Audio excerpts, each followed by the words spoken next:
ختم نبوت میں پیرا دیا ہے بابا جی نے فیض آباد میں۔ السلام علیکم ناظرین، میں ہوں آپ کا میزبان امان اللہ قائم خانی۔ امید کرتا ہوں کہ آپ سب خیر و عافیت سے ہوں گے۔ آج میرے ساتھ موجود ہیں وسیم طالب حسین۔ ان کی سابقہ لائف کے حوالے سے بہت کم لوگ انہیں جانتے ہیں اس وقت مذہبی جماعت کے اندر، لیکن شوبز کی لائن میں کیا تھے یہ آپ کو سکرین پر دکھا رہے ہیں۔ وہ شخص جس نے مختلف ٹی وی چینلز پر ایز اے پروڈیوسر کام کیا، ایز اے ڈائریکٹر کام کیا اور مختلف شوز کو پروڈیوس کیا، اور اس کے علاوہ جناب اگر بات کی جائے سنگنگ کے حوالے سے تو جناب سنگنگ کرتے رہے ہیں وسیم بھائی، اور وہ کیسی لک تھی یہ آپ سکرین پر دیکھ کے حیران رہیں گے کہ کیسے ان کی لائف تبدیل ہوئی اور وہ کیوں تبدیل ہوئی، وہ ان سے بات کریں گے۔ السلام علیکم۔ وعلیکم السلام ورحمۃ اللہ وبرکاتہ۔ کیسے ہیں وسیم بھائی، آپ ٹھیک ہیں؟ جی امان اللہ بھائی، الحمدللہ میں ٹھیک ہوں۔ اچھا مجھے بتائیے گا اتنا چینج کیسے پوسیبل ہے کہ ایک انسان جو شوبز کی لائن میں اتنا انٹر تھا کہ جناب وہ فلموں میں آ رہا ہے، وہ ڈراموں میں آ رہا ہے، وہ ایڈز بنا رہا ہے، وہ جناب پروگرام پروڈیوس کر رہا ہے، ڈائریکٹ کر رہا ہے، ان سب کو چھوڑنے کی مین وجہ کیا تھی؟ امان اللہ بھائی، بات ایسے ہے کہ جب میں شوبز میں تھا تو ہر طرف سے گھرا ہوا تھا اس میں، سب کچھ تھا، مال و دولت بھی تھا، ایک عیش و عشرت جو ایک نوجوان کو جو چاہیے ہوتی ہے، رنگینیاں، وہ سب تھیں اس میں، لیکن دلی سکون نہیں تھا۔ یہ میرے ایک اندر کا انسان تھا جو مجھے بار بار نوک کرتا تھا کہ جاگو جاگو۔ اکثر میں اپنے آپ سے خود ہی وعدہ کرتا تھا اکیلے میں کہ یار میں ایک دن چینج ہو جاؤں گا، یار میں ایک دن، جس دن میں مکہ شریف گیا نا، میں چینج ہو جاؤں گا۔ یہ میں اکثر، میرے ساتھ یہ فائٹ چلتی تھی میری، لیکن الحمدللہ ایک دن ایسا ہوا کہ میں چینج ہو گیا۔ تو وہ چینج آپ ہوئے کیسے؟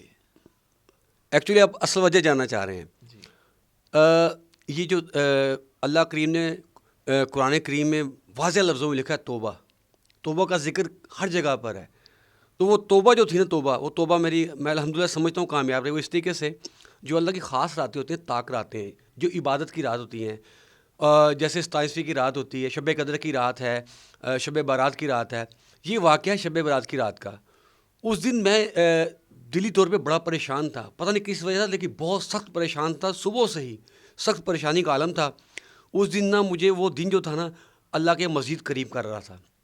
وہ اس طریقے سے کہ میں صبح سے جو پریشانی کے عالم بیٹھا تھا، میں نے اس دن نمازیں بھی، مطلب نماز تو ہم پڑھتے جمعہ کے جمعہ پڑھنے جاتے تھے روٹین میں جیسے ہوتا ہے، لیکن باقاعدہ سے 5 وقت نماز ہی نہیں تھا۔ اس دن میں نماز پڑھی، ظہر کی، عصر کی، پھر جب عشاء کا وقت آیا نا، عشاء کا وقت مسجد میں محفل تھی اور امام صاحب نے خطاب کرنا تھا۔ ہوا ایسے کہ وہاں پر وہ سب لوگ بیٹھے تھے اور محفل چل رہی تھی، اس محفل میں مختلف نعت خوانی کر رہے تھے۔ تو اچانک امام صاحب نے مائک پر آ کر اناؤنس کیا ایک نعت خوان کے بعد کہ اگر کوئی بھائی نعت پڑھنا چاہتا ہے تو وہ اپنا نام لکھوا دے۔ حالانکہ میں وہ چوتھی یا پانچویں صف تھی کہ لاسٹ میں صف تھی، وہاں بیٹھا تھا۔ تو میں مسجد میں چونکہ جاتا تھا کبھی کبھار اس وقت، اب نہیں اس وقت، تو وہ میں نے امام صاحب کو اشارہ کیا دوری سے اس طریقے سے کہ میں نے نعت پڑھنی ہے۔ تو امام صاحب نے میری طرف دیکھا، انہوں نے آنکھوں سے ایسے اشارہ کیا، اچھا، تو اپنا انہوں نے کہا نام لکھوا دیں۔ تو میں نے خیر نام لکھوانے تو اس وقت وہاں نہیں گیا، لیکن میں نے اشارہ کر دیا۔ انہوں نے پھر ایک نعت خواں کو بلایا، دوسرے کو بلایا، تیسرے کو، میں نے دل میں سوچا کہ یار میرا بھول گئے ہیں، چونکہ یہ تو مجھے اتنا زیادہ جانتے بھی نہیں۔ لیکن چوتھے نعت خوان کے بعد انہوں نے کہا کہ اب آئیں گے محمد وسیم طالب بھائی، تو وہ نعت پڑھیں گے۔ تو میں نے وہ جب اسٹیج پر میں گیا ہوں اور میں نے نعت پڑھی ہے، صلوات پڑھا پہلے سرکار دو علیہ وسلم کا، پھر میں نعت پڑھی ہے سبز گنبد والے منظور دعا کرنا، جب وقت نزا آئے دیدار عطا کرنا۔ تو اس نعت کو جو میں نے پڑھا، یقین کریں وہ میں نے کھو کے پڑھا، مجھے نہیں پتا وہ میرے پہ اس وقت کیا چل رہا تھا، میں اندر کی جو کشمکش میں مبتلا تھا اس سے میں لڑ رہا تھا۔ میں نے نعت پڑھی، یقین کریں اس سے پہلے بھی ثنا خان نے نعت پڑھی وہاں پہ، لیکن میری نعت کے وقت جتنے مسجد میں لوگ، بزرگ، نوجوان بیٹھے تھے، حتیٰ کہ جو ہمارے وہاں پہ علامہ صاحب بیٹھے تھے، امام صاحب، ان کی بھی آنکھوں میں آنسو تھے، میں خود بھی رو رہا تھا، وہ بھی سب رو رہے تھے، مجھے نہیں پتا اس وقت کیا کیفیت چل رہی تھی۔ لیکن جب محفل ختم ہوئی، امام صاحب نے دعا کری، میرے لیے بھی اسپیشل دعا کری، اللہ پاک سب کو ہدایت عطا فرمائے، استقامت عطا فرمائے۔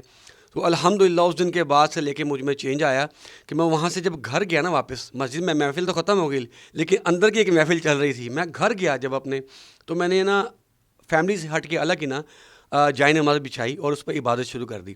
ساری رات عبادت کی ہوتی ہے، ویسے تو ہر رات ہی عبادت آپ کریں، لیکن وہ خاص جو رات تھی شب برات کی، تو میں نے نوافل پڑھتا رہا، ہر نوافل کے بعد میں نا اللہ کے حضور گڑ گڑا کے رو کے دعا کرتا تھا۔ آپ یقین کریں گے امان اللہ بھائی، میں اتنا رویا، ساری رات نوافل پڑھتا روتا رہا.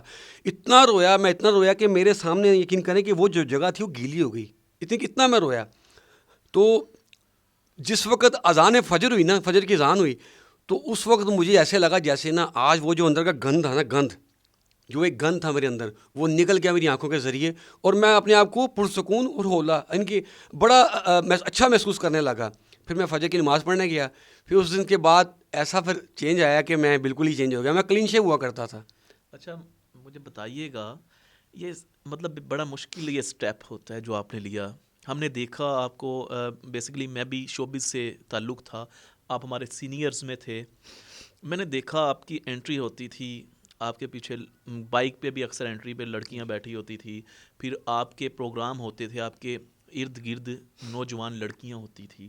مطلب ایک کیسے یہ کیفیت بن گئی, اور کیسا لگتا ہے کہ اس لائف میں آپ کیسا محسوس کرتے تھے, آج کی لائف میں کیسا محسوس کرتے ہیں جناب؟ عمران ہاشمی کے ساتھ آپ نے کچھ ٹائم کام کیا, اور سونل چوہان کے ساتھ بھی آپ دیکھ سکتے ہیں اس وقت اسکرین پہ تصویریں چل رہی ہیں.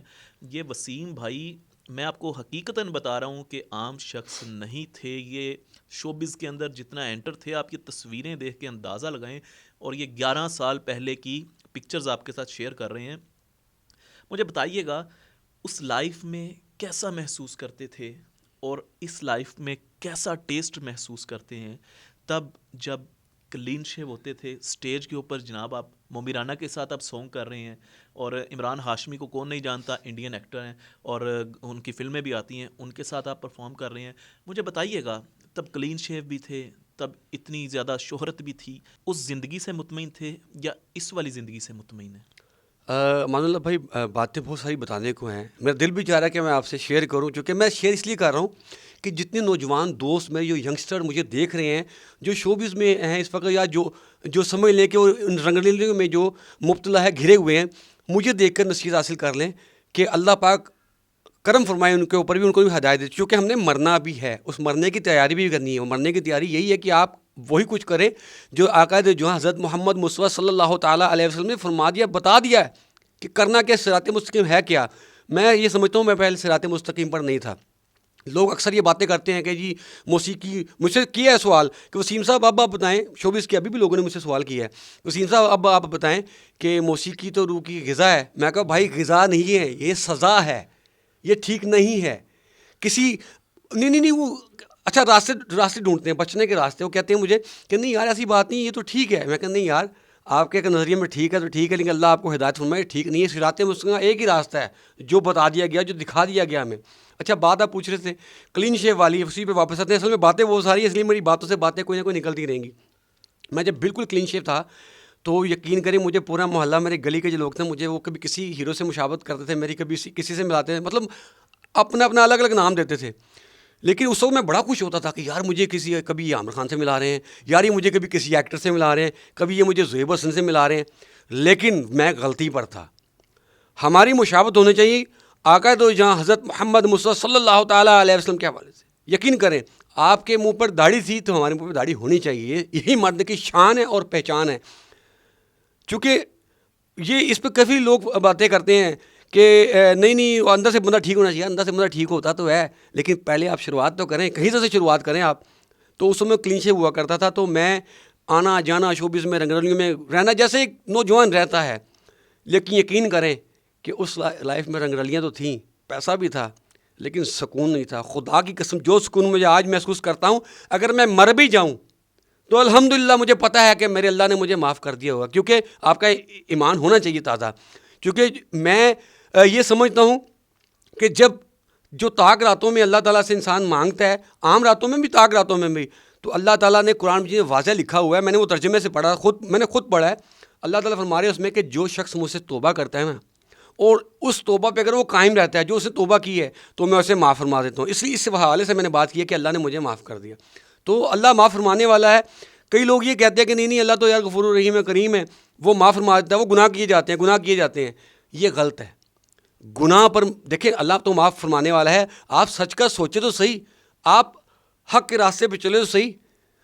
دیکھیں ہمارے جو بات مزید مطلب لمبی ہوتی جائے گی, جو صحابہ کرام ہیں جو عقائد جو حضرت محمد مصطفیٰ صلی اللہ علیہ وسلم کے قریب ترین رہے ہیں, ٹھیک ہے, قریب ساتھی تھے, وہ اتنی عبادت کے باوجود اللہ سے ڈرتے تھے, توبہ کرتے تھے. تو ہماری اوقات کیا ہے؟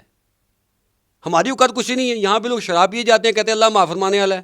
او بھائی, معاف فرمانے والا تو ہے. شراب, تم شراب کی اگر حالت میں مر گئے, توبہ نہ کی, تو پھر تمہارا انجام کیا ہوگا؟ یہ ان لوگوں کو میں بتا رہا ہوں جو جرائم کی, جو زنا کرتے ہیں, وہ بھی یہی کہتے ہیں کہ یار اللہ معاف فرما لے. لیکن بھائی اگر تم زنا کرتے ہوئے مر گئے تو کیا تم معاف کر دیے جاؤ گے؟ عذاب بہت بڑا جو قبر سے شروع ہو جاتا ہے.